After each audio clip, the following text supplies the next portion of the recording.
Dans un autre chapitre, le gouvernement congolais et ses partenaires, dont le Fonds des Nations Unies pour la population, sont dans les processus de validation du rapport national des profils pays sur les dividendes démographiques. Une croissance démographique estimée à 32% l'an au pays. Les dividendes démographiques est une opportunité pour l'RDC de prendre conscience des défis liés à l'évolution de sa population.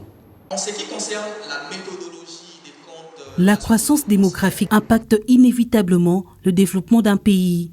La RDC ne fait pas exception. Bien plus, avec un taux de croissance de 3,2% l'an, la République démocratique du Congo est un pays de la sous-région avec une forte dynamique de la population. Malgré le fait que cette croissance expose le pays à de nombreux défis sociaux, elle est aussi un levier à exploiter pour l'émergence et le développement. Le gouvernement congolais et ses partenaires, dont le Fonds des Nations Unies pour la population, sont en réunion pour discuter et valider le projet du rapport du profil pays sur les dividendes démographiques. Selon les statistiques, 2 Congolais sur 3 ont moins de 25 ans. Les effectifs des adolescents et jeunes vont s'accroître rapidement au cours des années à venir. Si les dispositions n'y sont pas prises, dès maintenant, la situation des précarités des adolescents et jeunes risque de s'aggraver. Ce concept qui a fait tache d'huile dans la formulation des politiques publiques dans les pays qui visent l'émergence n'est rien d'autre que le fruit d'une croissance qui résulte de la transformation de la structure d'âge de la population qui accompagne des investissements dans l'éducation, la santé, les politiques économiques et la gouvernance.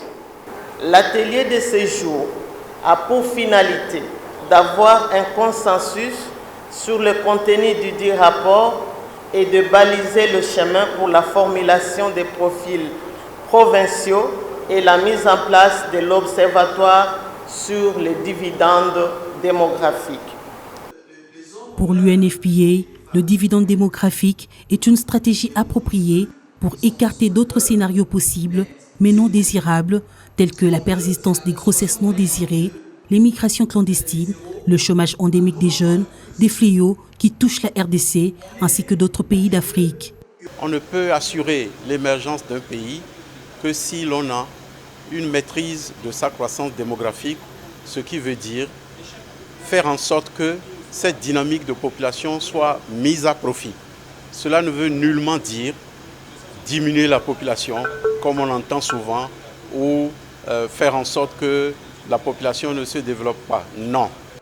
Aux côtés de la bonne gouvernance de l'économie, le recensement est un pilier pour la maîtrise de la croissance démographique. Le recensement général de la population est très important pour chaque pays et il est d'ailleurs demandé à chaque État de pouvoir le réaliser tous les 10 ans. Nous sommes en retard en RDC, mais les efforts du gouvernement actuellement convergent vers ce que nous appelons la table ronde des partenaires pour pouvoir mobiliser les ressources et faire ce recensement. La RDC ne doit pas rater cette opportunité du dividende démographique, gage de l'amélioration significative de la santé maternelle, néonatale et infantile, de la nutrition et de l'éducation pour renforcer le développement du capital humain. on est